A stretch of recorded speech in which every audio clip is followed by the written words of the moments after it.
Hello, everyone, and welcome back to another chapter of Experiencer Interviews. And today we've got another amazing story coming to us from across the pond. We have Neil Attenbury on board today. Neil was born in 1970 in Greater Manchester, England. Neil's experiences started off from a very young age. At the age of 4 or 5, Neil remembers seeing a dark and slender-looking being outside of his cot and a bright silvery light coming in through the bar's end window. Even though the top of the cot was covered, Neil's father would find him continuously outside of his cot in the morning, unknowingly how Neil got out. He also vaguely remembers a long, strange, stick like figure which had clothing on and had insect kind legs, which sprawled itself around the house, moving silently in a panicking fast way on the walls and ceiling. On Saturday mornings, he would find strange toy gifts being left outside his back door. All of his life, Neil has had strange occurrences happen to him, from seeing a silver saucer UFO up close, being chased by fighter jets, to ghost and paranormal experiences, to having missing time, to seeing colored orbs morphing into one in the forest, and later on seeing flying blue pyramids/triangles nearby, to waking up in a white room on a UFO and meeting golden skinned beings, to then having them show him through a window how close they were to the sun, and so much more. Neil's strange case is still ongoing to this day and feels that his life has changed immensely because of his experiences. So, Neil, thank you so much for coming on. You're welcome. Thank you. Yes. And we did a pre-interview last time, and I really thought your story was an interesting case. Thus, the name of the of today's show. At what age did everything start for you? Well, I would say when I was 4 years old, I was at the age of when you would be put in a cot. So very, very young. And I always had for many years replaying the conversations back that I had with my father, where he would occasionally just bring up the subject about how I was getting out of this cot and how he couldn't fathom it out, and how he'd covered it over because he found flour and eggs on the stairs. Um, that sort of rested itself into my conscience as in a humorous way. Yeah, this is where it gets very sort of bewildering or daunting, in the sense that it's quite, I believe, recent that I have these connections in my mind with something that actually was more responsible than just myself, in a sense of being able to get out of the cot. My dad's a very, very careful human being, you know. I mean, he would, if he asked me to go to the shop to buy something, you know, he'd be very concerned that, you know, if it was, you know, that it got it covered up and packaged, and, you know, what did I say? You know, he's very very strict father. So I'm pretty sure that he would have put me in the cot in a very secure way. But he often brought out, I can't understand it, say how you got out of that cot. You know, he kept bringing this up, and I'd find flour and eggs and a whole place downstairs a mess. As I say, recently I had these recollections going back to recalling a silvery light that was coming through the bars while I was in the cot, and seeing a shadowy figure that was in front of the cot.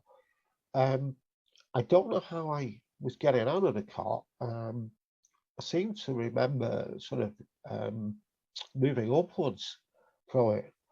Um, and suddenly I had this, and I'm trying to draw a little picture of this. I had this recollection of some kind of very long stick figure with, yes, a kind of triangular shaped head, a little bit maybe insect looking, and it was moving very quickly around the room outside the bedroom. And I would be at the top of the stairs looking at this figure, and it appeared to have something like a dress or a mini skirt in the center of the being where the arms or the legs would attach. But yet I seem to remember that it didn't have joints like we have. It seemed to have multiple joints, maybe 3 or 4 different joints. And I just had this vivid recollection of this being that was moving around down the stairs. And I think I was kind of elevated or very jovial or very giggly or laughing and thinking this was some fun. Here he is, my friend, the friend. I don't recall having any fear from this being whatsoever.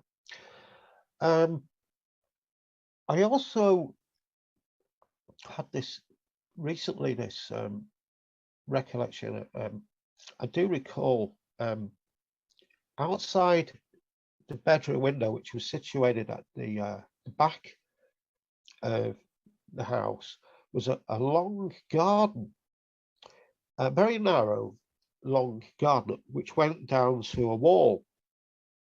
The wall was, I remember, it was always really lushly grown with leaves, and all year round it was very green, this wall. And I don't know why, but I do recall on one occasion in a winter month, I know it was a cold winter dark night, my dad went out with me, and I think that this garden had like a diamond-shaped stones that went down to this wall. My father, he went out with me, and we had a torch, and he was looking at the wall, and he didn't say anything to me, and it always struck me as a little bit curious why he was doing that. I must have said something about this wall, or in words I would have used as a small child, and he must have had some kind of curiosity. And he went, I mean, there was no other reason. I mean, he just went down with the torch and he was looking at the wall, with the light. And then again, quite recently, I had this visual, if you like, or something. Now, whether or not it was a connection that they have, that they can transpire over towards, your consciousness, I don't know. But I do recall this at the back of the wall being something, and I think it was a grey, silvery colour object that seemed to attach itself like a strange sort of shaped bathtub, quite long and quite wide, sort of just nestled in the alleyway on the back of the wall.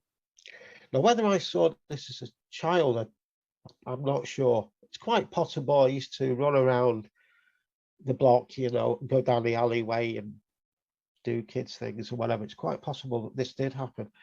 And I do recall seeing some kind of figures like in a liquid or something that were moving around inside this sort of like a teardrop bath on the side of the wall, on the other side of the wall, that the growth was, which overfaced the back of the bedroom where the blue light was coming through. It's like a silvery blue beam. And I think that I can actually recall seeing this object that attached itself to the back wall, shooting up extremely quickly. Whether I did see that or whether this is some kind of information transfer connected to this is for me to not be absolutely certain about. But I do recall being quite adventurous, even at that age, and exploring and just going around different sort of streets and things. Back in the early 70s, there wasn't a lot of, I don't think there was any tropical cars like today. I think you could literally kick a ball around in the street, even though it's small terraced houses. You know, nothing like today. Yeah, and these images or things, I think somehow they just sort of hit my consciousness. They just sort of play back with me quite recently. So it's very difficult for me to obviously to go back to remembering things at that age. But that I think is where initially things started from. I think that's where my experiences began from. You did Yeah. send me a drawing of you looking through the cot, seeing beings outside of it. Yes. Yeah. Was Yeah. that in regards to the insect type being that was running on the walls, or was that a different event altogether?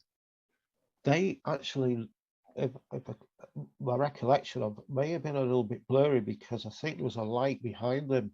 Yeah. I think they were small. I think that was a smaller being. Okay. But I think it was. I think the other one was something else. Okay. Yeah, I think it would maybe more than one. Yeah, because my recollection of that being that I saw through the bars of the cot, this light that was coming towards me seemed to be more child-sized, more small, 2 or 3 foot in height, maybe about my size. So I would probably regarded it being a friend, the night friend or something like that. Yeah, I think it was different. So yeah, a lot of us tend to have these what we call like imaginary friends, but they don't really end up being imaginary at all. So so you saw them as friends. Did you actually interact with them? I think there was a lot of interaction with the entity that was outside on the, well, I recall being on the top of the stairs outside the bedroom, and this was very physical. This entity with the multiple joints that seemed to move around in the living room with this triangular face seemed to have like an extremely heightened level of intelligence, and it seemed to be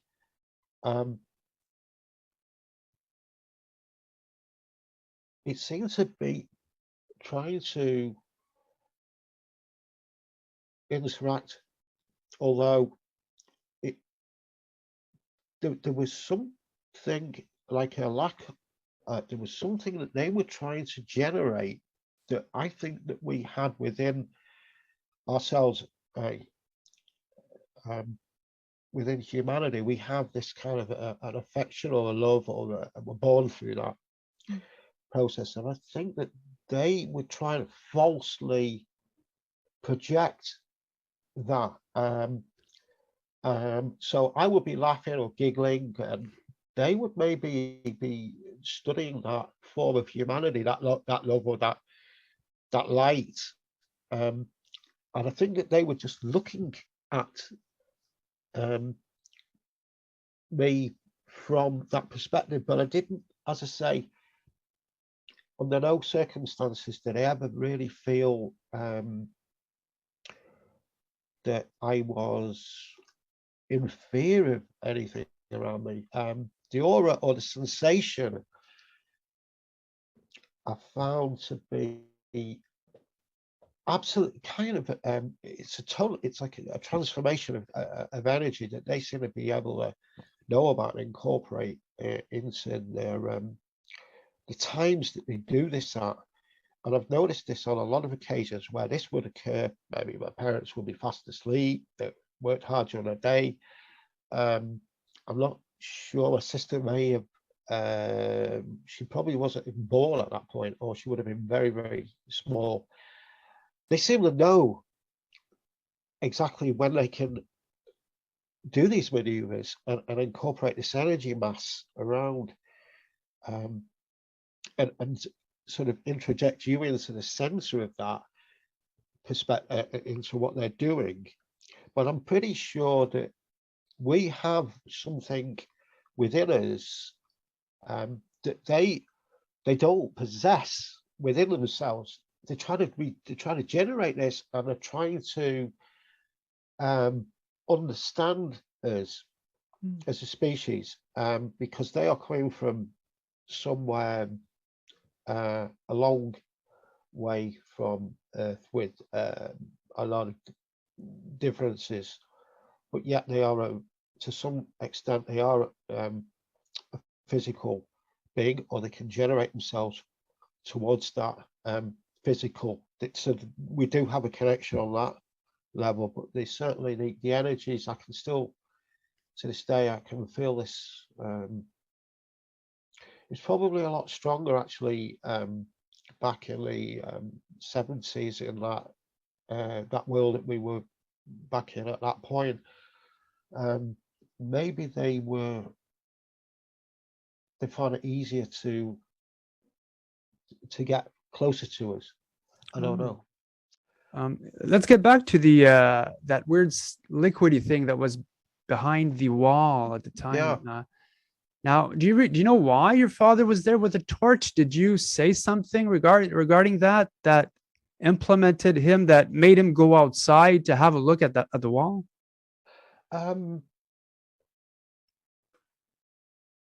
That's my whole point, because I know it was a cold, long, dark, wintry night, and it was a dark, black garden, and there was nothing really at the back of the garden. So that's the kind of $1 million question. Why would he go out with a torch to walk to the bottom of the garden with a light?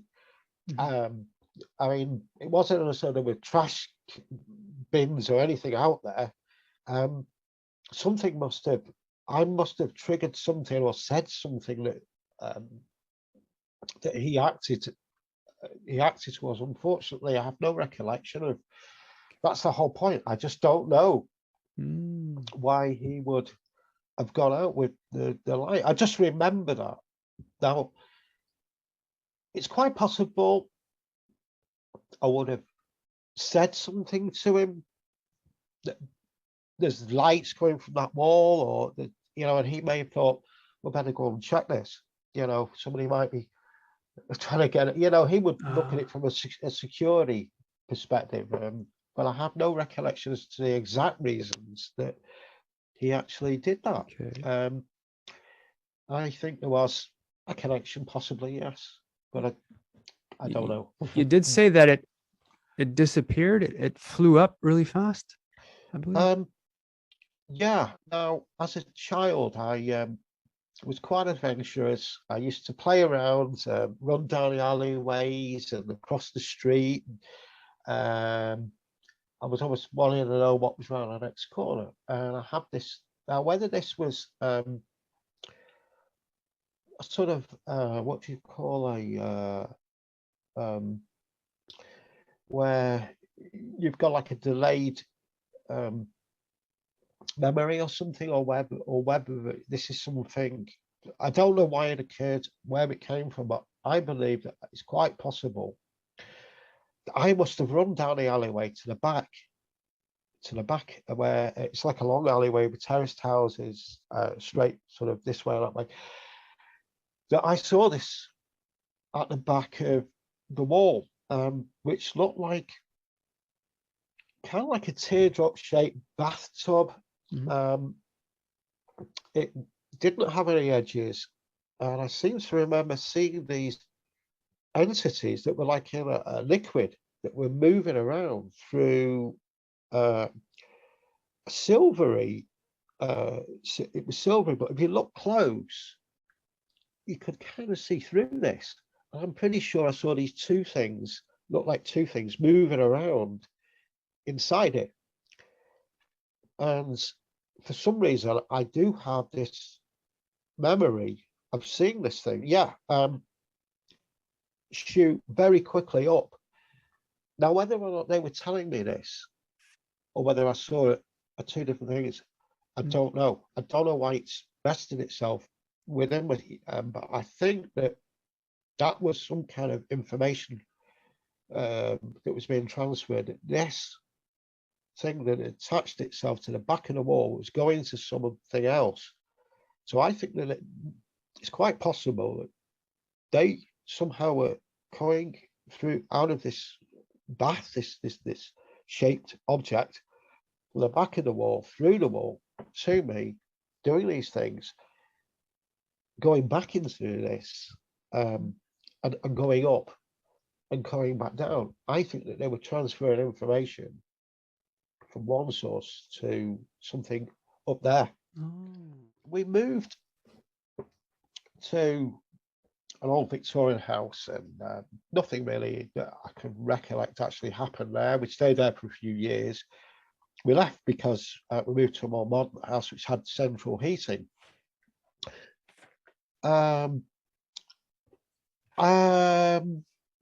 Pretty much had a pretty big gap then, and the only thing that I can recollect that occurred when we moved to this house, which we lived in for about 20, let me see, till 1998.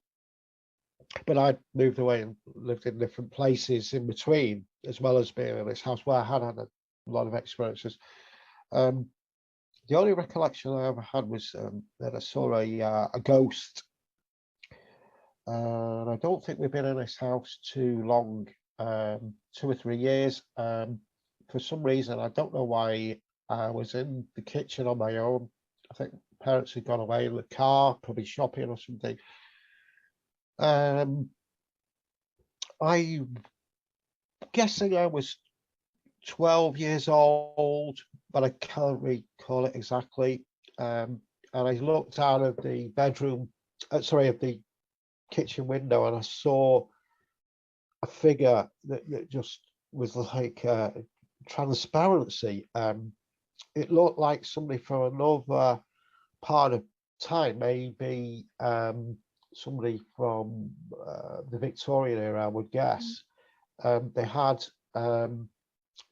sort of a stout front with a waistcoat with buttons and one of those pocket watches and a top hat. And this figure, like transparently, walked into the. I looked away. I do recall. I looked away and I thought, what? And I looked back and it was still there, and it walked into the back of the garage. I've never forgotten it. It was just very, very bizarre. There may have been a few other things there, but I don't recall anything happening. Oh yes, maybe a lot of flying dreams that I did get. They came on in my late teens, from roughly 17, 18, 19 years old. I was getting a tremendous amount of, I call them flying dreams. And I was actually got to a point where I really was scared of going to sleep at night. I was very, very frightened of this, because when I awoke in the morning, I couldn't move my body. My eyes were open, but my body was frozen. Now, as time progressed with these flying dreams, I was able to actually take control of them. At first, I couldn't do that. I would be going up, and it was like I would gonna crash down or panic and I get back in on myself. As time progressed, I had this ability in order to sort of get further in on them, go bigger distances with these flying dreams. And I do recall hovering outside of two cherry trees in the front garden on one of these flying dreams. Eventually they did stop, when I obtained a control of them, I remember my second to last flying dream where I broke the cloud line. I don't recall what happened when I got above the cloud line, but I seem to have 100% control of them by this stage. So it's as though I was in some kind of training program with them, and I was just able to get better and better and better with them. But I was very, very worried, frightened when I got before I went to sleep. I was just hope it doesn't happen tonight, because it was very, very frightening when I couldn't move my body, I'd wake up and I was really had to kick myself to scream, to get back into myself so I could physically move again. That happened quite a lot in this place. On one occasion, I guess it would have been about mid-June. The place was called Calvadna Lodge Farm, which would be in between Truro and Falmouth. I think it's at one of the highest points in Cornwall. We had a 2.2 rifle, which was a replica of, I think it was an M16. It was an air gun with a telescopic sight. And when we got a bit bored during the day, we go out and shoot tin cans in the field or whatever, But every time we took this rifle out, had to readjust the telescopic sight. It always sort of fell off. It just went out.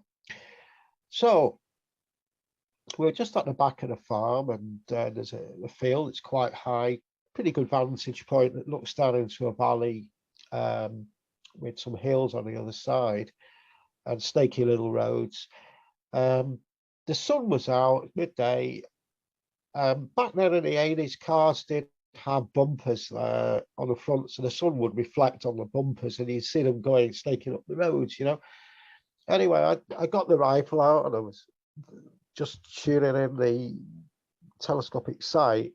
Funny enough, I think there were megalithic stones. There were flat stones that were at the back of the farm. That was where we were standing.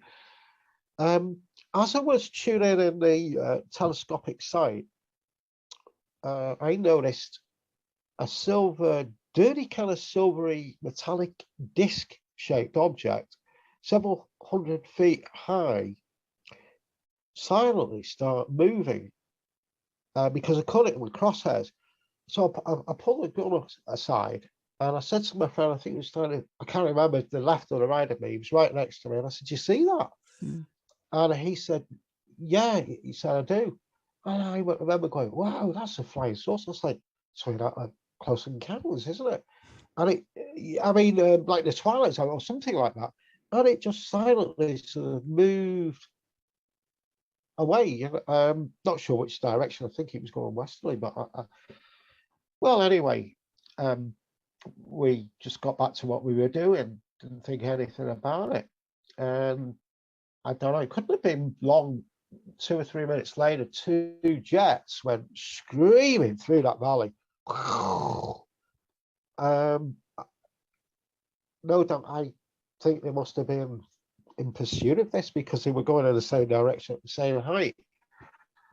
And I remember bringing it up when I saw him in 2013, and I said, "Do you remember that occasion?" And he said, "Yeah." He said, "I do. I do." I said, "Really?" He said, "Yeah." He said, "I do. I remember that." Regarding that UFO, how lengthy was it? Not very big. I would put it at small biplane, about that size. But it wasn't, because you'd hear the engine, and we heard nothing with that. I think it was small because I picked it up through the crosshairs of the sight of the gun. Now, whether or not I'd have seen that object moving without that, it may have just gone past, and I may not have even noticed it. I think it was just that I picked it up in the crosshair, and whilst I was apparent to it, I moved that away, and And I noticed him. I said, "Do you see that? Do you see that?" And he was, "Yeah, yeah, yeah." You know, and that's Okay. crazy. You know, it's not very big. No. Okay. So you had a ghost experience in 1990. That's right. Yeah. Um, I was working in a hotel called the Kyloff Couch Hotel, which is the crossing between the Isle of Skye and the Scottish mainland Highland. Um, and it was um, a summer night up there. It was quite northerly. I recall that it didn't really go dark at night. Maybe 2 till 4 a.m. It was like a very deep blue sky. I didn't really have too much work to do. I think all I had to do was take care of the foyer area in case resident call at reception, maybe just light sort of duties, just hanging about. And I had to do a key check at 1, 3, and 5 a.m., which meant that you had to go around the hotel and turn a key at all the fire points so you couldn't fall asleep on the job, you know. Anyway, my buddy was down in Blackpool on a holiday. I was covering his shifts, his night shifts, and I remember it was the 10th night that I'd been working. It's 10 nights in a row, and it was my last one actually because he was coming back on, I think, the following evening.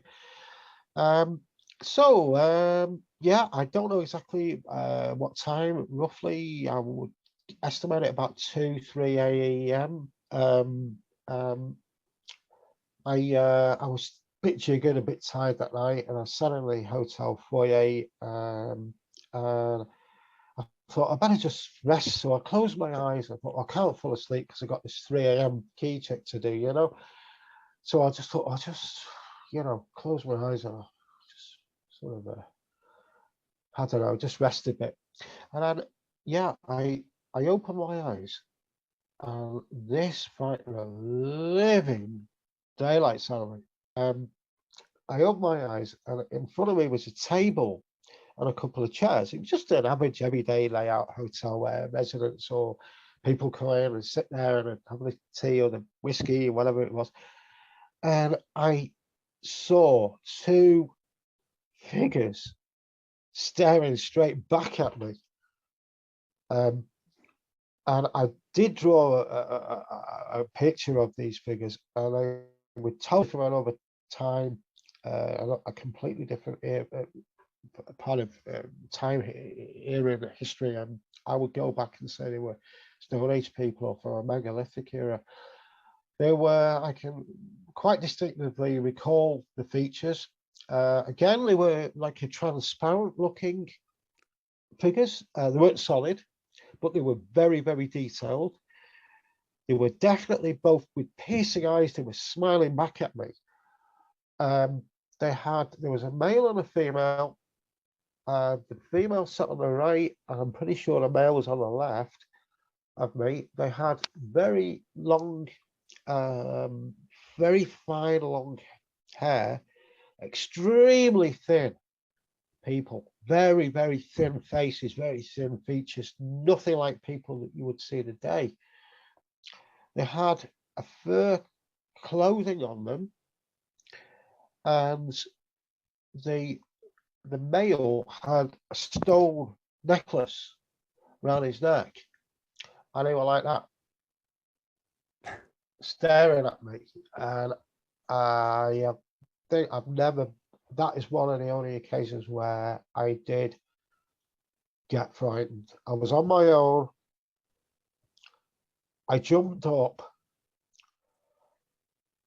I didn't know what to do. I ran around, and I came back, and I was 20 years old, still a bit of a kid, you know. And I did some.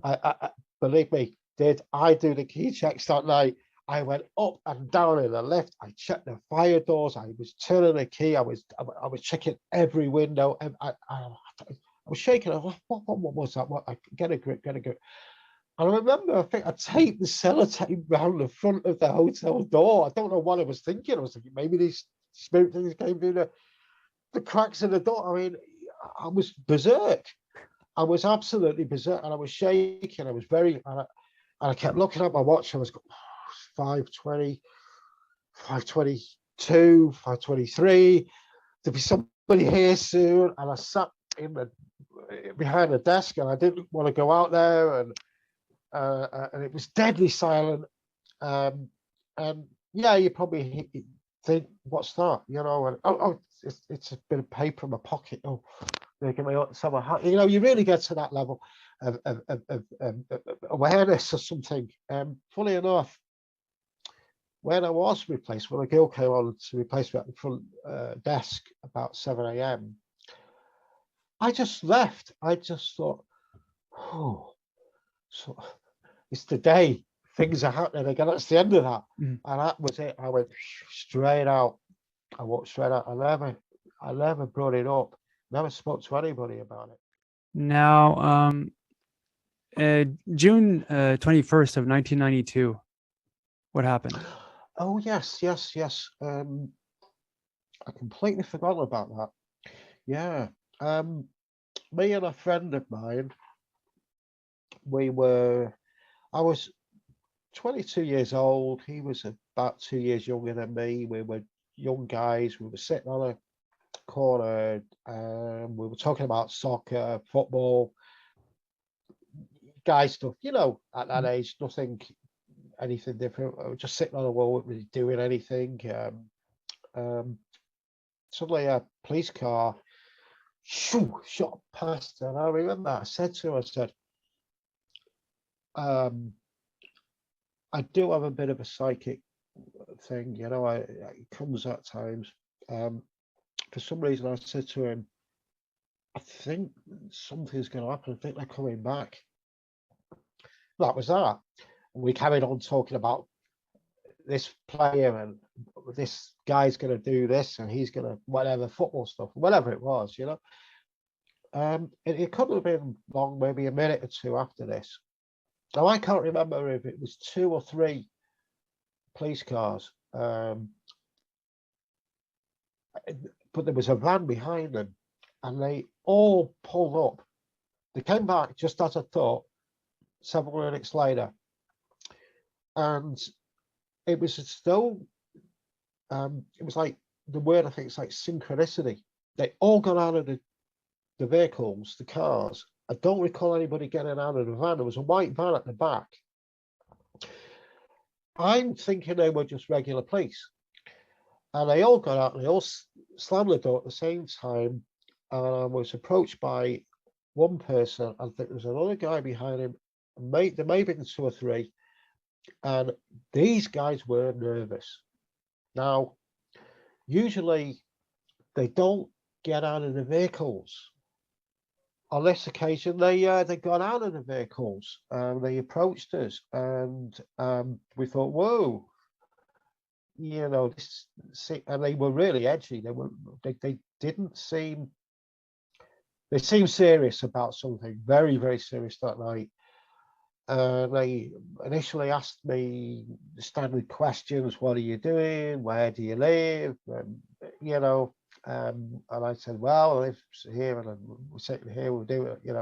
But this didn't just stop after like 5 or 10 minutes. This went on and on and on for about an hour, and I was really getting to a point where I said, "What's this about, guys?" I was really getting. I can't recall all the questions, but the intensity of this, and I thought, this is a joke, and then he said to me, and my friend, he said, right, we're going to have to get you to empty your pockets on the front of the vehicle, and I'm going to have to frisk you. He said, are you carrying any weapons, or you got any needles? And I said, no. I said, I just got a bit of change, keys. That's it. Right. And a bit of paper or whatever. So I put all this on the front of the vehicle, and he did the same. And they frisked us. I mean, this is really crazy, right? It's something that doesn't usually happen. And then he said to me, right, he said, I'll have to give you a copy, a pink duplicate copy of this report sheet. He said, it's quite likely you're going to get stopped again on your way back. And I said, yeah, no problem. Anyway, he wrote out the report, he gave me this pink copy, and they all, like, they'd arrived, they all got in the car, slammed all the doors. It was very, very different. It was really something. I mean, they were very heightened to something that was going on, And they drove off, and I was quite relaxed, and I sat back on the wall, and the friend who was sat next to me said, hey, he said, I'm uncomfortable, I'm going, I'm not staying around here. Now, he was quite a bit of a sort of, he wasn't the type of guy that would normally act like that. He would be quite sort of courageous or a bit outgoing. He wasn't a sort of person that would normally retract themselves or anything. But he did on that night get quite panicky. And I said, why? I said, it's over. We've got the pink bit of paper. And he said, no, he says, I don't like it. I'm going. And then kind of something resonated within myself. And I thought, yeah, okay, let's go. Anyway, we got off the wall, and he said, rather than cut through Hale Village, he said, let's take the fields back through the grammar school. He said, I went into the grammar school, and he said, there's a gate at the other side. And I said, yeah, makes sense, so we cut through the fields rather than walk around the streets. So anyway, several minutes later, we got to the front of the grammar school, which is a very different. I've looked at it on Google Earth. It's Altrincham Grammar School in Cheshire, South Manchester. It's vastly different now. It's all gates and car parks and things. But back then, it was pretty open. You could just walk through the main front of the building. You're onto the grammar school playing field on the right, and that was it. And we were just chatting away, thinking nothing. And immediately after we walked past the front of the grammar school main building, on the right hand side is a porter cabin, and immediately it was pretty dark. There was a bit of sodium glow from the street lights around us. Right, we weren't out in the countryside, so to speak. I noticed a small figure which I only looked at for several seconds. It couldn't have been more than 3 or 4 foot small, very small, and it had a light, and it was fixated with this light at the ground, and it did not move. It didn't pick up the light and look at me. It must have heard me. I couldn't have been more than 100 yards from it. To me, the normal response would have been, if it was somebody, they would have moved the line up to see who was coming, because they would have heard our voices. We would have been talking, for a minute or so before we got to that point, and it didn't react. Naturally, with what had just occurred to us a few minutes ago, I didn't ask questions. I just turned around and ran off, and I thought, oh my God, this security guy, and I thought, that's not a security guard. I just used to see that. And he said, yeah. He said, I went to that school. He said, they don't have security. And I said, yeah. I said, they would have had a mobile van with headlights on or something if they were doing a check, wouldn't they? That doesn't make sense. And it had a hood. It covered up with this hood, beaming this light down at the ground. So again, curiosity got us. And I wised up and thought, well, what was that? So anyway, my friend said to me, he said, look, there's a gate at the other side of the field. As I say, back then there was no security. Well, I mean, the gate was open, because I remember I said, is there a gate will be open? He said, yeah, it's always open. So about 20 minutes later, you might call it a block, we walked around the block. We got to the other side of the gate, which is it's a gate, just a standard gate that I guess a vehicle would drive on, cut the grass or whatever it's got to do. And when we got round, 20 minutes later, we got round to the gate on the other side, and exactly where that figure was, we could now see a light on. It appeared to be on the ground, and it was definitely rotating. This light was definitely rotating because it was lining up the classroom windows. You could see maps on the wall. You could see the chairs, the tables, and things around. This was the middle of summer, midsummer's day in England. It was a lovely, warm night. After a while, I was getting a little bit tired, and I said to him, I was going to sit down in front of the gate there and just going to lie in the grass. So I did. I was stretched out there, and I was looking. I said, "That is strange, that light, isn't it?" I said, "Well, what is going on tonight?" You know, we weren't really too thinking anything, you know what I mean, at this point. But I did recall saying to my friend who was standing up to the right of me, only several foot away, I do recall saying to him, I said, "You know, that light's right on me now, and it's changing colour. It's not really blinding me, but I'm looking straight into it." I said, "It really is odd, you know." And it couldn't have been long, a minute or two after I've been lying in the grass. I have never, ever heard anything like this in my life. This noise, the only way I could describe it was like you need thousands of watt speakers around that field.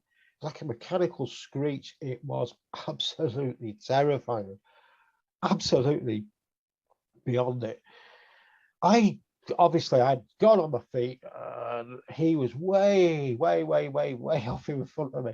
I came tearing after him, you know, and he got to the village. I can't even remember how it was. Like we were zapped through time. We got there so quickly, and we were standing outside what is known as the Canadian Charcoal Pit, which I think has gone out. It's basically a pizza burger place. It's a takeaway thing, you know. A squad car came zooming around the corner, and he wound his window down, and he said, "It might have been getting late now. I'm thinking it may have been early hours, 1 or 2 a.m." And he said, "What are you doing?" And I was thinking quick, and I just said, "Oh," I said, "We're running for a pizza, you know." And I just got out because he said, "You're out of breath." I said, "Yeah, we're running for a pizza." And I showed him the pink copy of the report the other guy gave me an hour or two earlier, and he just said, "All right," and off he went. I didn't tell him what I didn't tell him what we'd seen because I was worried that for two things. One, I guess because of what had happened. You know, we were tired after that interrogation, whatever we'd had earlier, and I thought it might just do me for trespassing, you know, saying that you shouldn't have been on the field, what were you doing on the field? So, you know, but I wish to this day I'd have said something because that might have been interesting. Anyway, he drove off, and we decided to go back to the field very carefully, very cautiously. Not onto the field, we just sort of peered around the gate and had a look, and it was still there. That light was still there. And I went back. I told everybody about it, and I went back 10 nights in a row. There was nothing. Nobody disbelieved me, but there was nothing. And this is a little bit curious, right? Because my friend who was with me would often bring the subject up when he saw me, and this went on for, you know, every 2 or 3 months he'd bring it up with me. I said, "Do you remember that night?" And I kept saying, "Yeah." And then he wouldn't say anything. And he'd say it again a few weeks later, a month or two later. He said, "Do you remember that night?" So I thought, this is something, he's rested on his conscience, this. Miraculously enough, in Belfast, years ago, I did this one night security job at a subway takeaway where he basically just standing out there and basically you just sort of want to be watching out for anybody coming in who's a bit drunk, and you know, tell them to move on, you know, whatever it is. And I did it for one night, and I couldn't believe it. This guy who's a friend of mine lived at the end of my road in England. I'd not seen him for, this was about 2007. I'd not seen him for about 7, 8, 9 years. And he walked up to me when I was standing at the subway and he said, "Neil Attenbury." And I paused a lot because he'd lost his hair. I thought, "Oh, yeah." He said, I said, "That's Chris." Yeah, he said, "Yeah." He said, "How you doing?" I said, "Oh, I didn't expect to see you like this, you know." And then the first thing, you know, what he said to me, he said to me, "Do you remember that night?" I said, "Yeah." And I met him for a few beers, I think the following day. And I wondered why he kept asking me the same thing. Do I remember that night? And then clamming up and not saying anything. I think he was trying to see if I recalled something else, because he said to me the following day, he said there was something big and very dark and black or something coming straight at me. And I think that's why he kept asking me again and again and again, do you know, I'd like to see if I got any recollection of this. And I hadn't, because he was standing next to me. Something big and dark, he said, was coming towards him. I was probably just getting on my feet to ready to sprint off, you know. I think he's concealing something, you know. Probably something really traumatic that you don't normally see. Do you know how tall that Yeah, hooded being was? small, 3 foot. I only noticed it for seconds, maybe 2, 3, 4, 5, 6, about 8, 10 seconds. As soon as I'd seen it, because of what had previously gone on, I'd turn and I was gone. I wasn't ready for any more drama, you know. So there's Yeah. no chance it was a child from that school. He didn't behave like a child. No, and it didn't seem to be responsive to. It must have heard us. There was nobody I could see that was trying to break into the school. I played through all those possibilities. It was just a still figure that was looking downwards, hooded, that had a light that was looking or doing something to the ground. Very, very strange.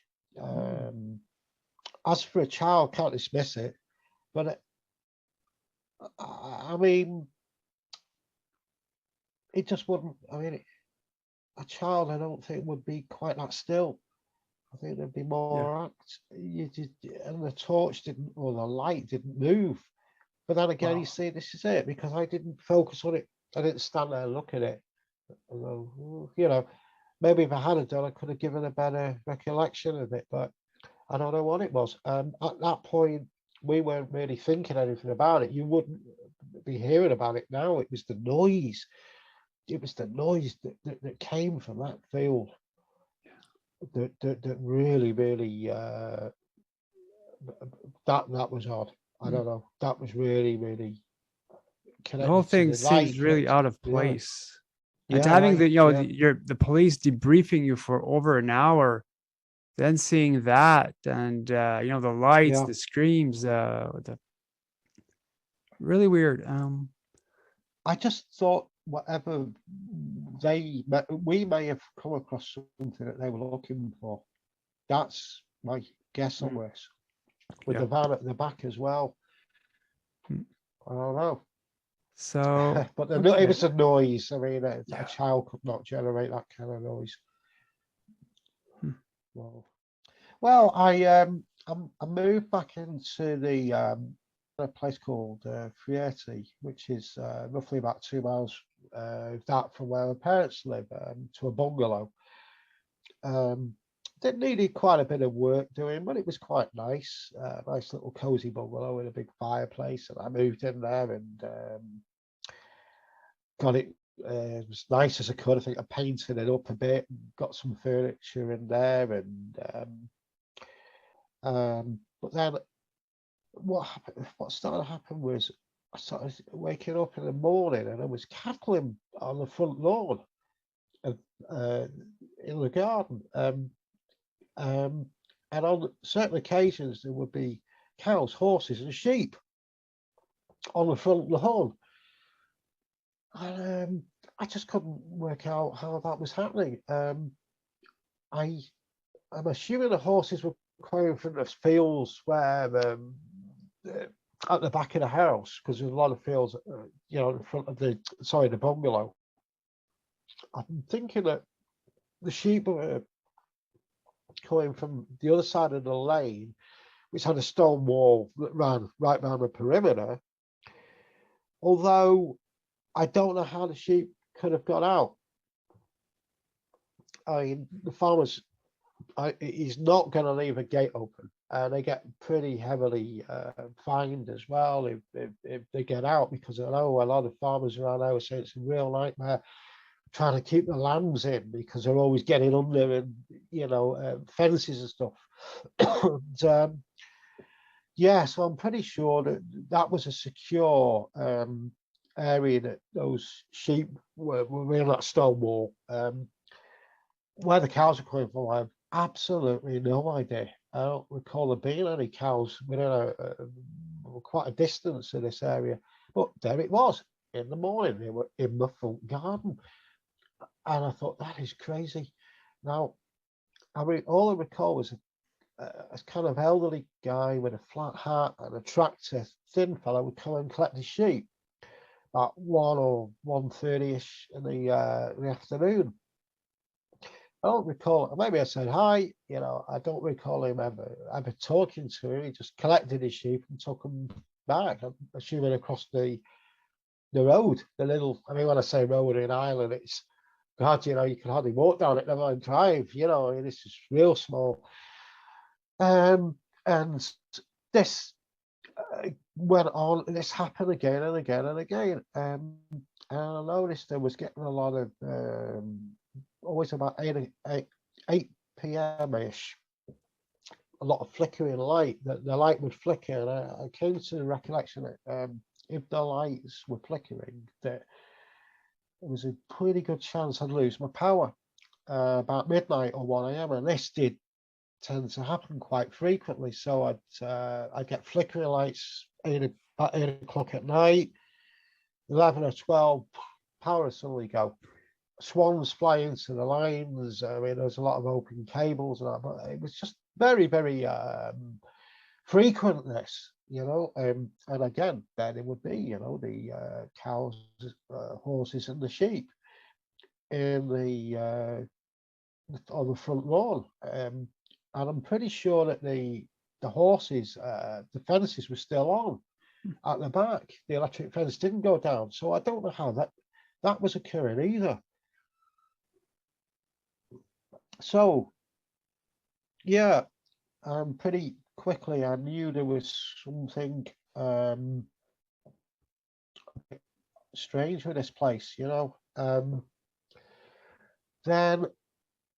on one occasion, I went to bed in the early hours. I didn't really have any camera phones or technology. I think I had a very basic TV in that little bungalow with 2 or 3 speckled channels. It wasn't digital or anything. And I went to bed in the early hours, and I just went to sleep. I just remember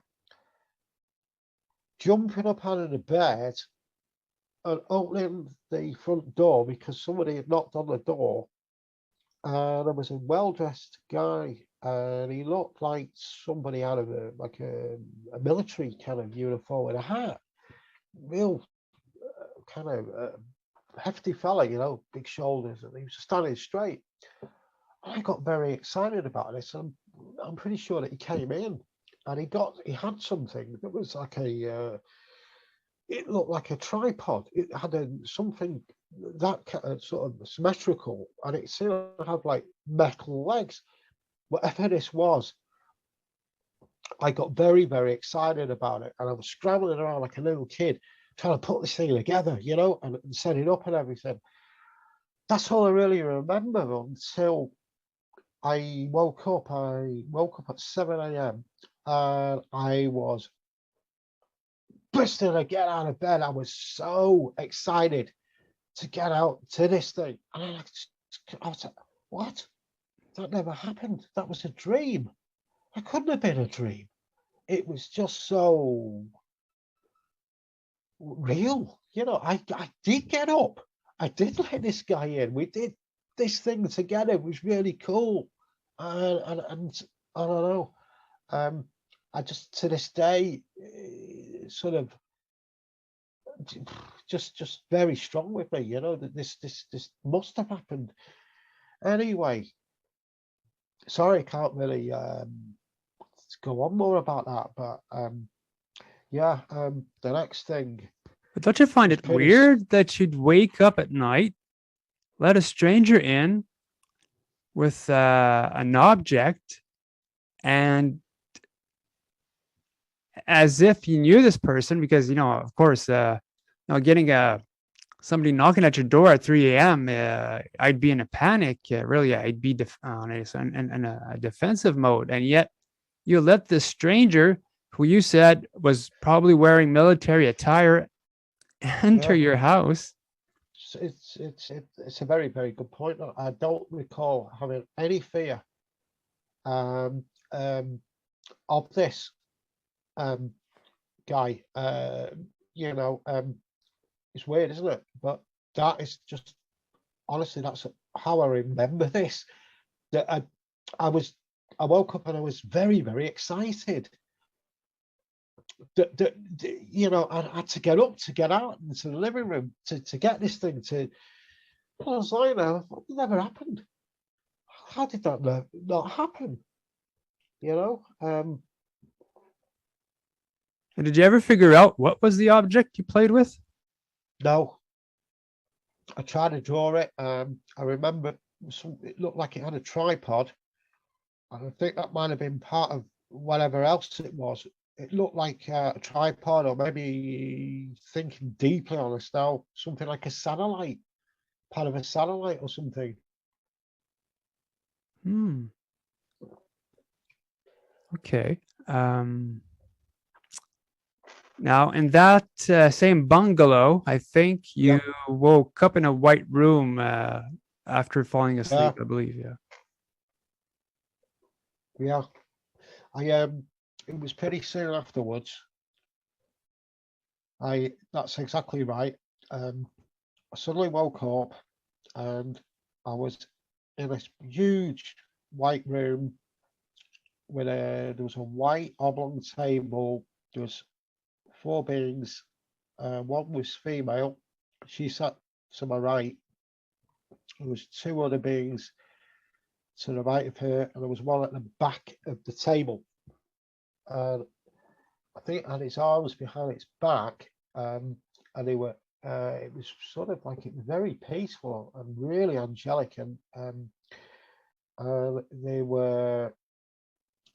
I could describe them as being very, very humanistic in their ways. They appeared to be like us, but more evolved. Very, very beautiful. And she was within a couple of foot from me. Hairless, very strong chisel features, golden coloured. I would associate with being maybe quite close to people from Earth as being African, of some kind of African descent, completely hairless, a golden feature or golden colour,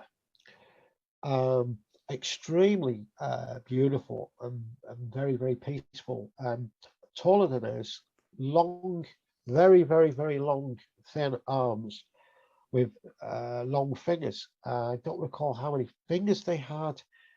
The female that sat next to me seemed to want me to really remember her image. She did not want me to not forget this.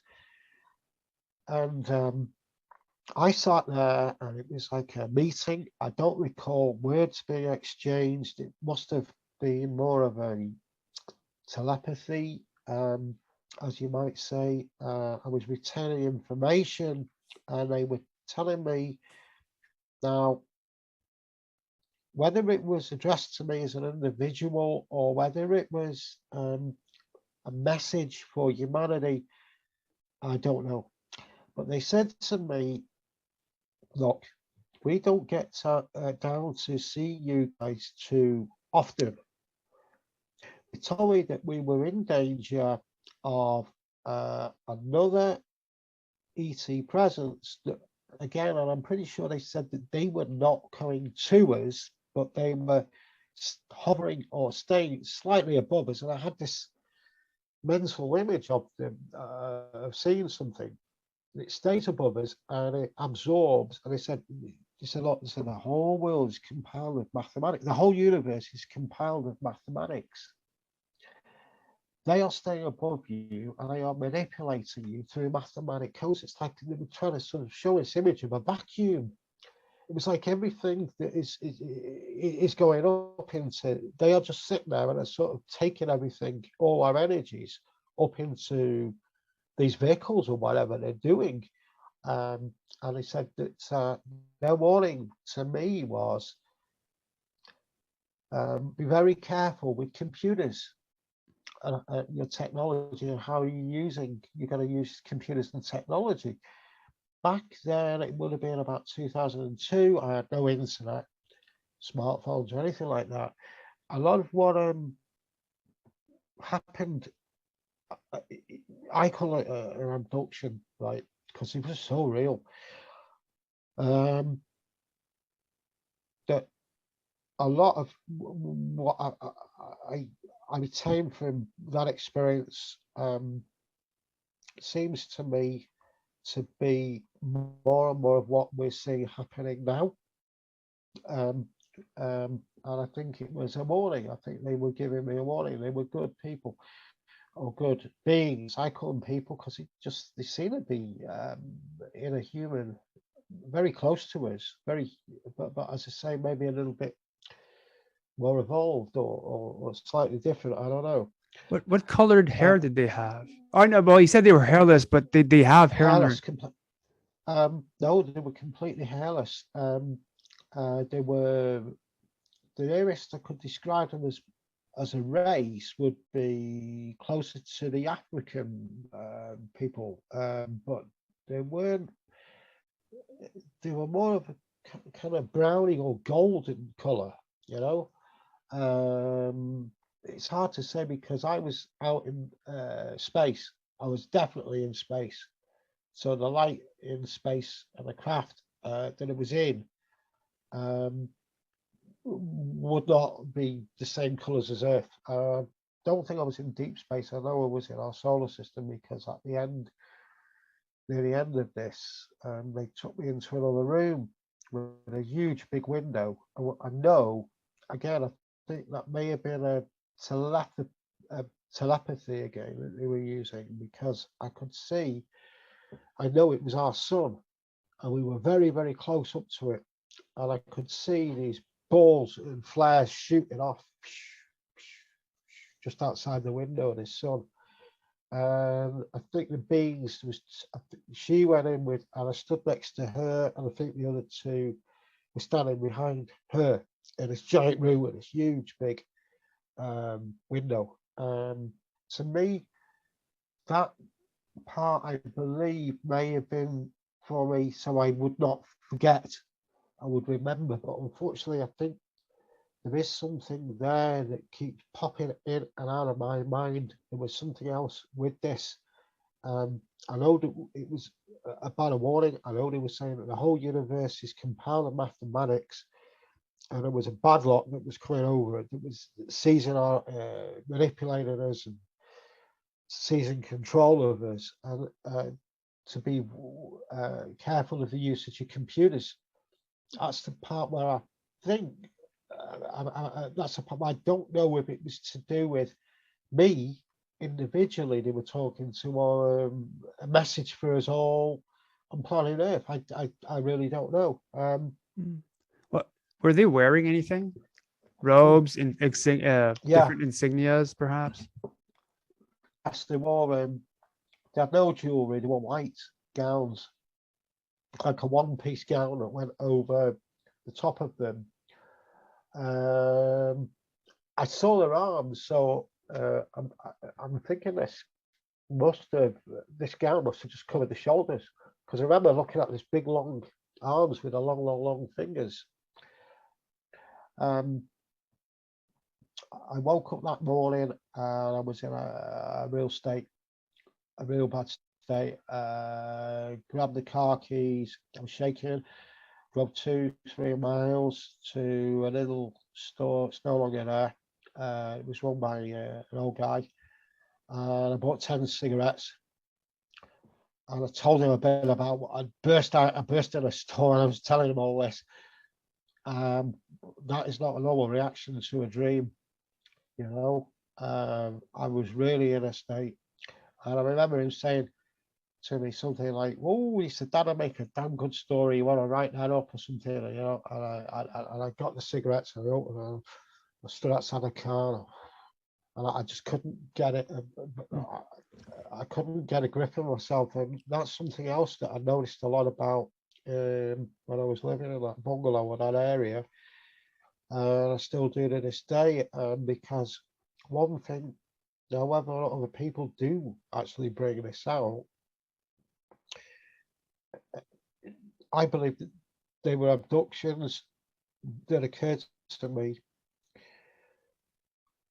that I don't really ever remember hearing people talk about this, but I'm pretty sure that somebody must do. That you never, you go back to yourself, your physical being. You're going in a store, you're saying hello, you're getting on a bus, and you're doing everything, you're cooking everything, you're going everywhere, but you never feel as though you've really got back to yourself. It's as though you've been in a loop or another field of time. And you know, it's like you have to touch everything. You go, yes, that is real, but it doesn't feel real. That table doesn't feel the same anymore. In that bungalow I was in, I did have this aura of this feeling of the time. It was not running the same way. It was 4 o'clock. It was Sunday. It was Wednesday, but it was like another layer that I was in. It was like a barrier or something that I couldn't feel myself back to where I was again. You know, I felt that just slipped. Something just slips to the side. And yes, you keep saying to yourself, um, you kind of you are in this world, but whatever they do, you you're not returned to the same physical time. You don't feel things the same anymore. You do everything the same. You speak to everybody the same. You act the same, but you don't feel it inside the same. It's as though Mm. you've been misplaced and you've not quite come back. You've been in another place or another time, whatever it is, and that's still kind of with you. That's something that they may not be able to regenerate us back in towards Mm. how we were before these things occurred. So it's almost like you're back in a dream. You feel like you're in a dream, even though you're not. You know, I don't know what you call it. You feel misplaced, or like an additive. Could you talk about the white room a bit? You talked about seeing tables and such. Did you see walls? Did you see where the lights came from? No, it was very basic. All I remember was a huge oval white table. I don't recall walls as such. The room was white, and I'm thinking it was symmetrical or oblong or had no edges. I don't recall seeing a corner anywhere. I don't recall seeing buttons, computers, anything technological. The only thing that I recall moving into the second room was this giant window. Yeah, that's it. and that's it. I don't remember seeing anything else in the other room. I knew it was in another room, so I must have walked from one thing room to the next, but I don't recall seeing a dial, a fan, a switch, a rocket. No, it was just a window. Okay. And did they show you the sun through that window? Yeah. Okay. For some reason, I knew I was, as I say, I think that might have been the only way I could have known was telepathy, because he didn't talk to me. I think they did have mouths. They definitely had very human features. I think they had ears as well. Uh, Um, and I think they may have had no nostrils, but they were not. They were attractive. The woman was very peaceful, very attractive looking. The female, anyway, yeah. very angelic. We didn't get into the Yeah. story relating Oh yes, the yes. orbs or the the lights down the path and the blue pyramids.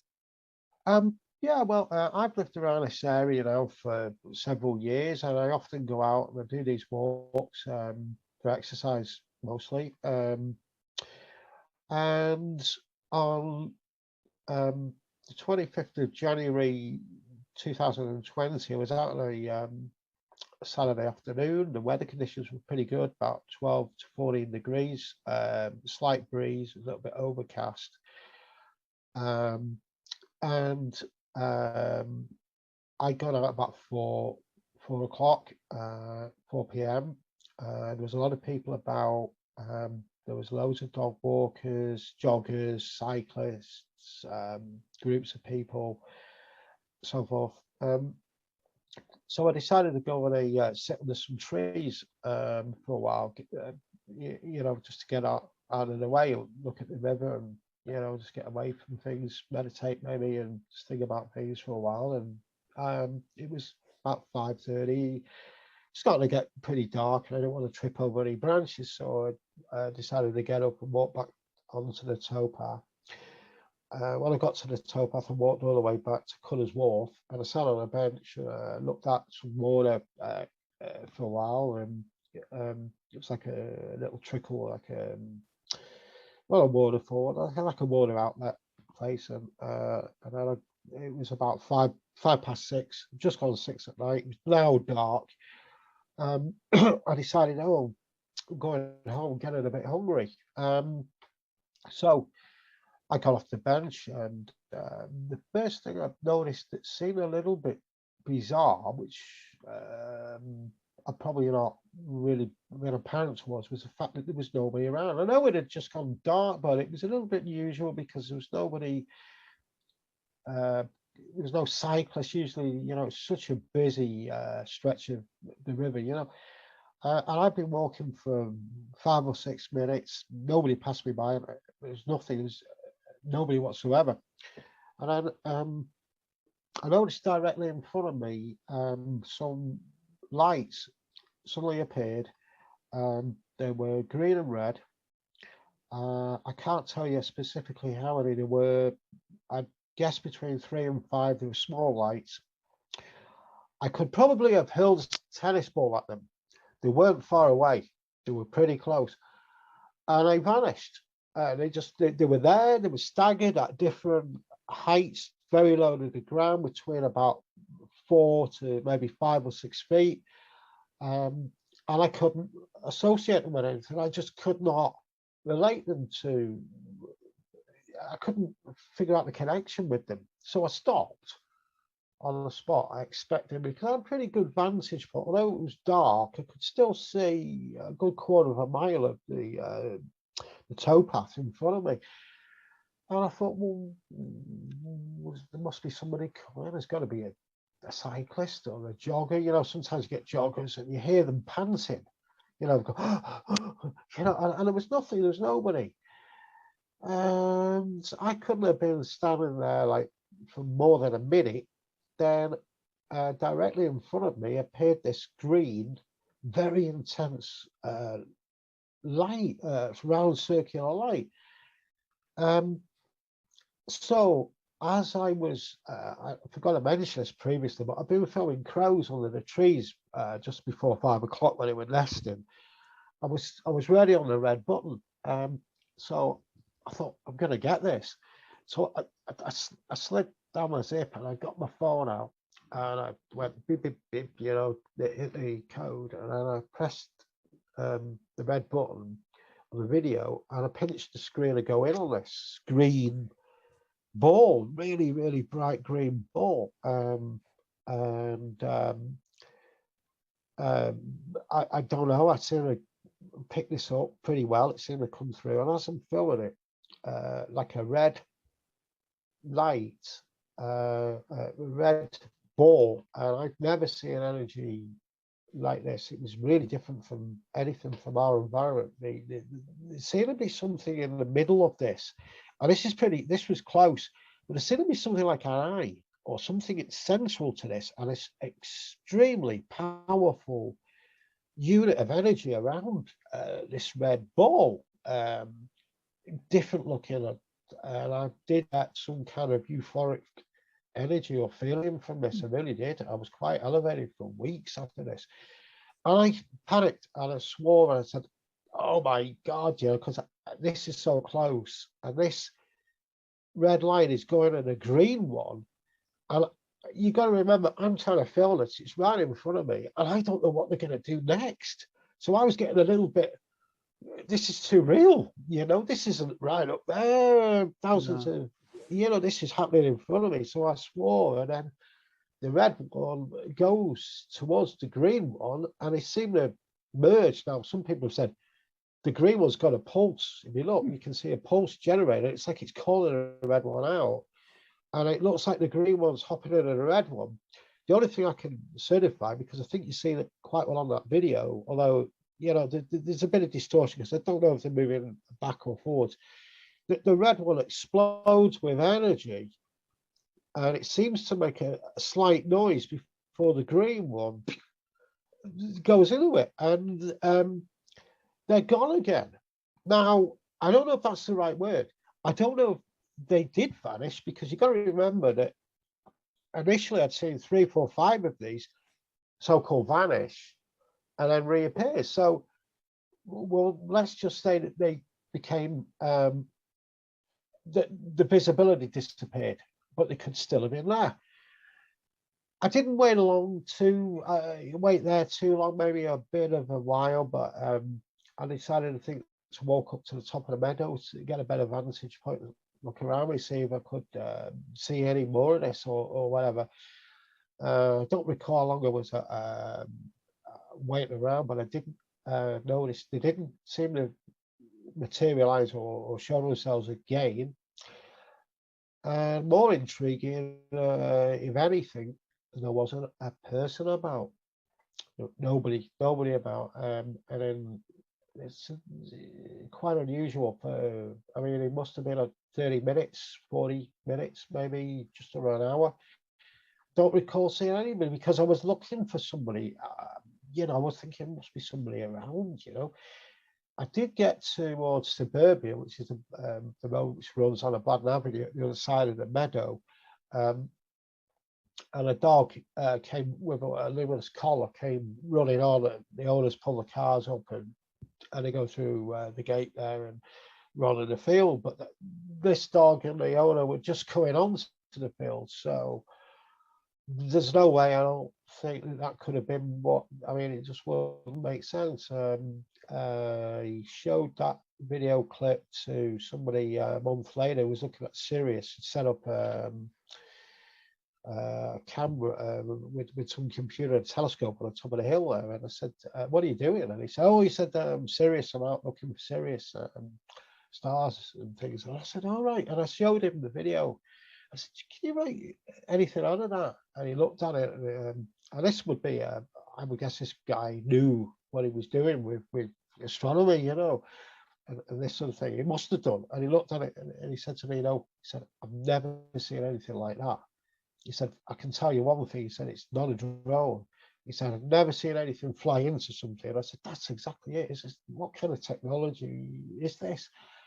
But I think that whatever this is could do this in such a busy environment where there's so many people around, and seems to know when nobody's around to do what they do. And then I've got to say to myself, is it connected to me on a personal level? And I think it is.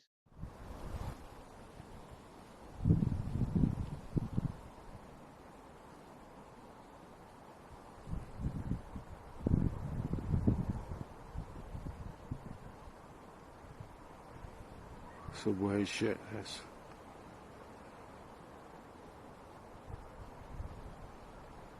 It's gone again.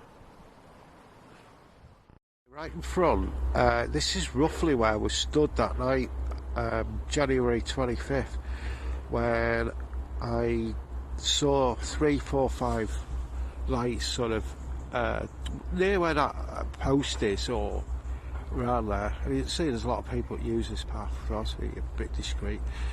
And I stopped because there's nobody around, and then the green light reappeared, kind of like in front of me to the left. And I'm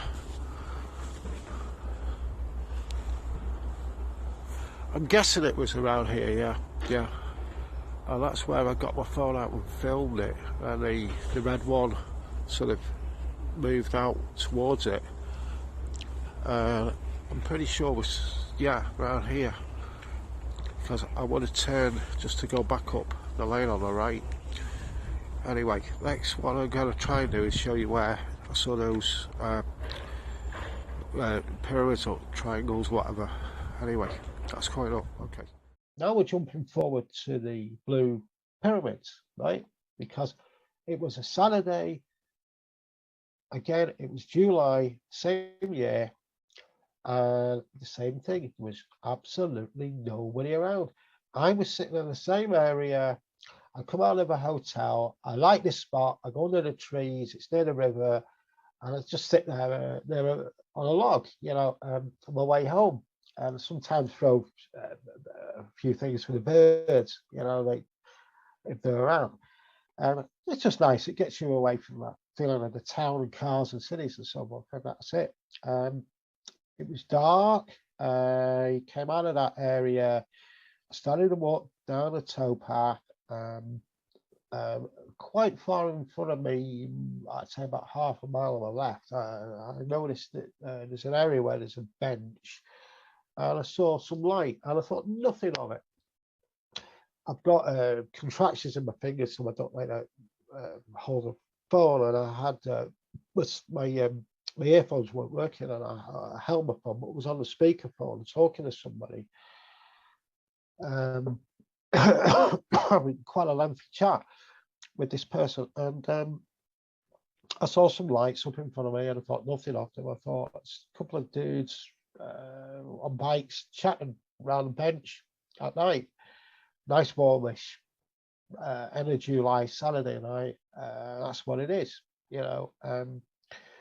as I drew a bit closer to them, suddenly those lights were gone. They disappeared, and I didn't think anything of it. I just thought they cycled off, they've gone around a corner or whatever. I just didn't think nothing of this. Carried on talking to somebody on the phone.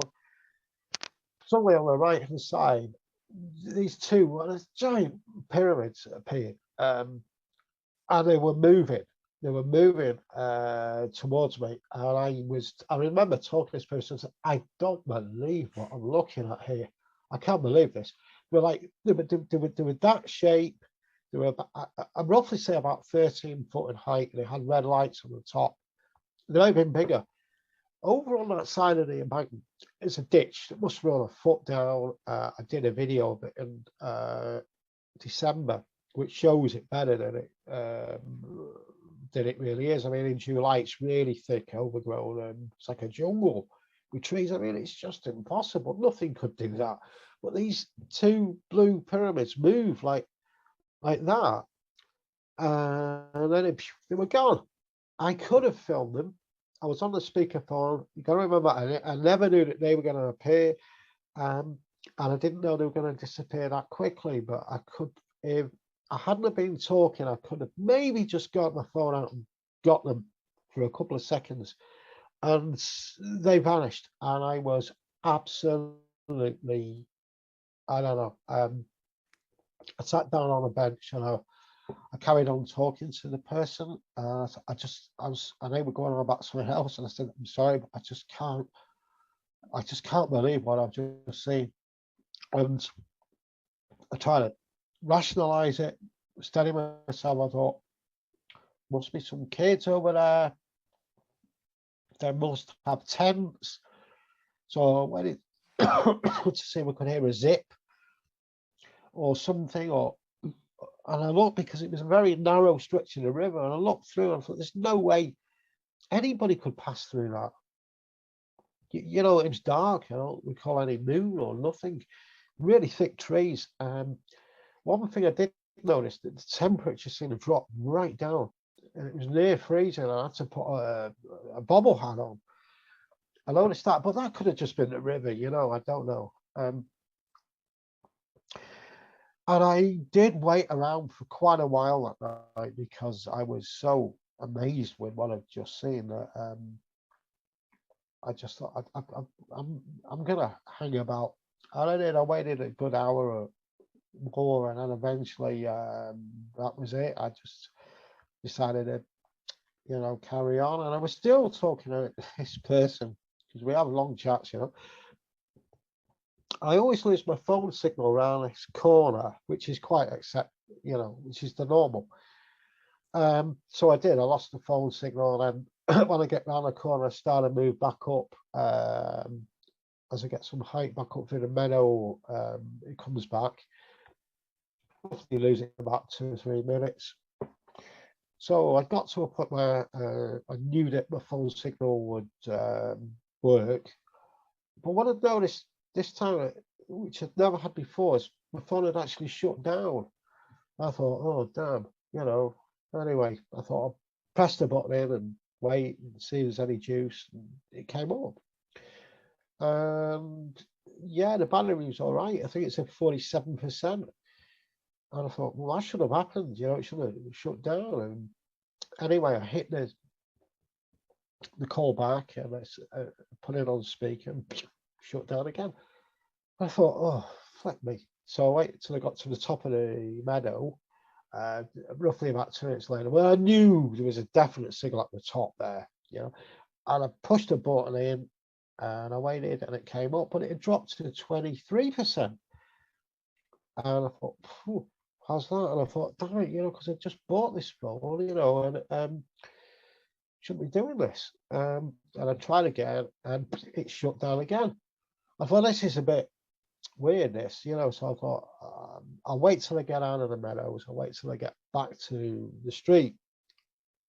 Just before I got back onto the street, I pressed the button again. Phone switched on, and it said 3%. I didn't switch my speaker phone on this time, and I called back that person. I said, I'm probably going to lose this call at any second. Sorry. And I said, yeah, I'll try to call you back 3 times. And he said, every time I call, I said, yeah. And I said, I could hear this piano music playing from your phone. And so it was from another era. I said, what? And I said, can you describe it? He said, no, it's just really, really, really odd piano music. And I don't know. I mean, it's a smartphone. It may have been an app going in the back, but then the phone was down. It was off. So I don't know. It's, you know, I mean, it's like a lot of these things just become inconclusive. Hey, this is where I was when I saw the triangles, right? That is the turn in that I would have gone back up, and I waited round here after I'd seen them for roughly about an hour. This is the path that I'd seen the lights that I was coming up from, a good way back, probably round that corner. And I got to where I'm going to turn around now and show you on the right. And you can see, and this is the 1st of December, but in July it's really thick over there. And that is where I saw those 2 blue pyramids, triangle things. just about there. They were moving just above ground level. Two blue triangles with like red lights on top, and I would estimate them at about 13 foot in height, although I couldn't be specific because, you know, they weren't there for long. I was talking to somebody on my speakerphone. I'm going the opposite way from the direction I was going in, you know, so I was walking up this path here, so I'm guessing, yeah, I would have been about here, and that's where they appeared just for a few seconds. It just blew me away. I just thought, what the heck are they? It was really kind of exhilarating. I don't know. I mean, what on earth could move through there? So I went in and I thought, yeah, well, I'm probably going to hear somebody with a tent or a zip, or a tent, you know, or somebody clambering about, you know, because it's not really a clear path there. Maybe on the other side there is paths, you know, on the other side of those trees, but those pyramids appeared right there where you're looking, just on the other side of the bank, which is pretty steep to begin with. It just bewilders me what could have done that. I can't see anybody really. I mean, I never heard anybody on the other side. Not a thing. There's nobody about. Alright. I just got to watch it because it's quite busy here. Anyway, that's where I was. When I saw those triangles or pyramids, whatever you want to call them. Yeah. I mean, just going back to the bungalow situation where I told you about that guy that was dressed in the uniform. Well, it kind of came to me years later that the only person that would ever have turned up at the bungalow was a postman who arrived every Thursday with the check for the bill, or whatever, in the post, and that's how he dressed. And I think it's quite possible that whatever it was trying to be watching that bungalow, that property, and trying to reciprocate the person that appeared that came to the front door. That's why they may have worn, it may not have been a military uniform, it may have been the hat, might have seen the hat and the jacket and thought, if we go with that image, you know, it might not upset or alarm the guy, you know. That's just a possibility. I don't know. Yeah. Yeah. But anyway, back to that that night with the pyramid. Yeah, the pyramids.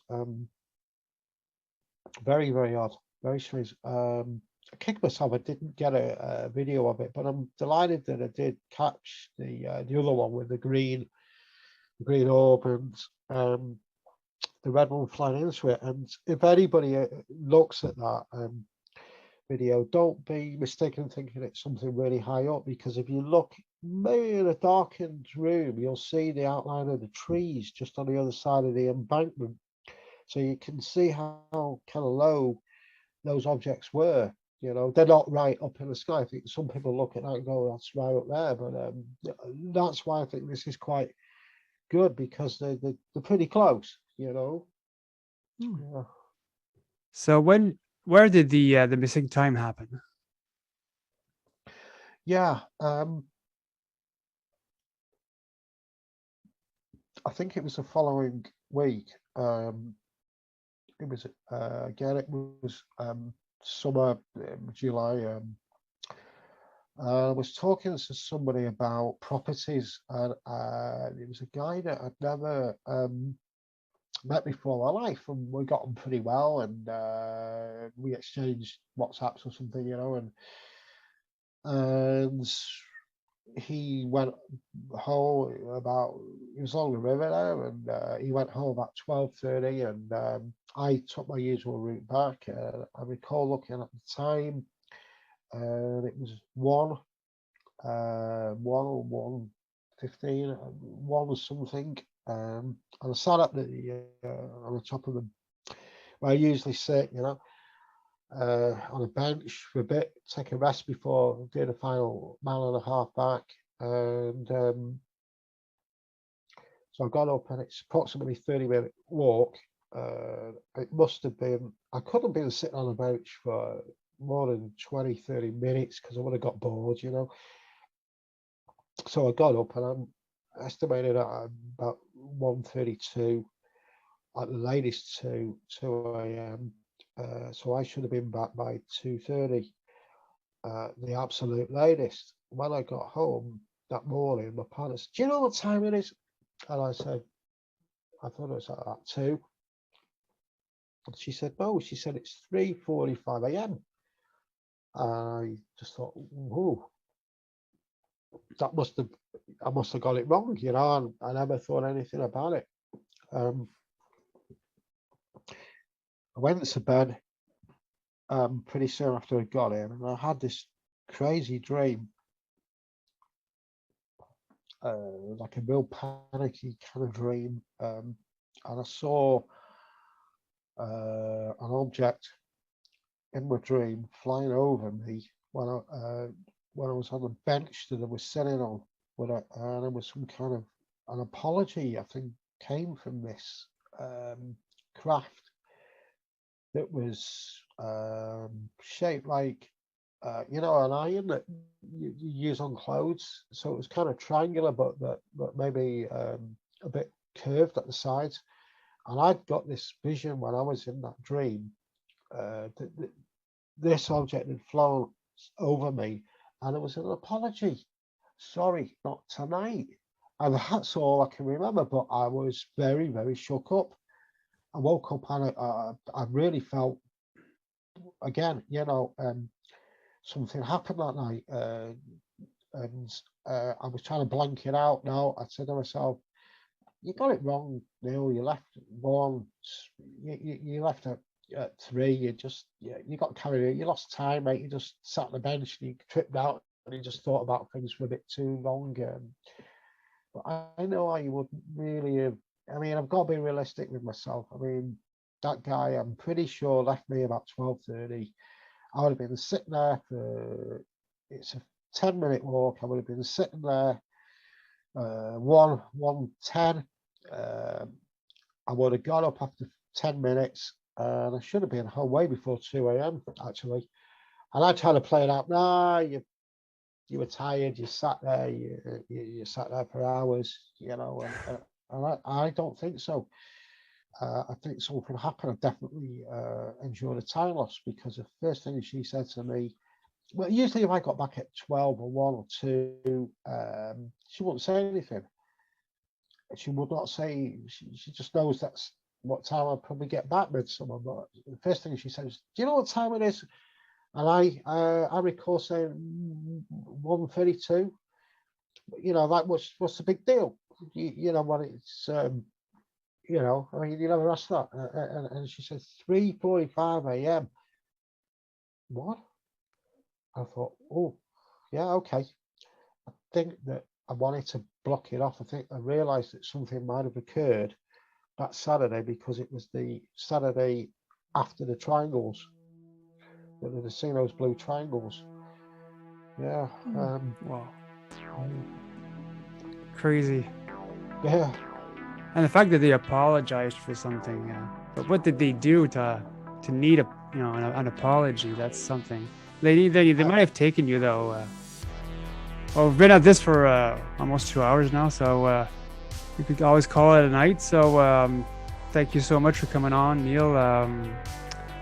You've been through a few interesting stories for sure. I know that, at least for a lot of experiencers, to be able to connect the dots to a whole bunch of stuff in their lives is a bit difficult. And you've got this mishmash of experiences, and being from the UK, it's really a hot spot for UFO. So that's one hell of a place to be in. So thank you so much for coming on tonight. You're welcome. You're welcome, Mr. Gray. Thank you. Thank you.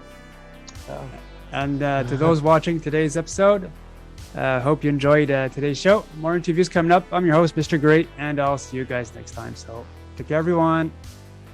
Hello, everyone. This is Mr. Great, and thanks for watching today's episode.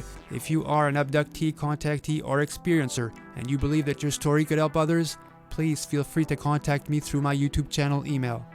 When it comes to experiencers, the ET phenomena, and the future, remember, truth will out.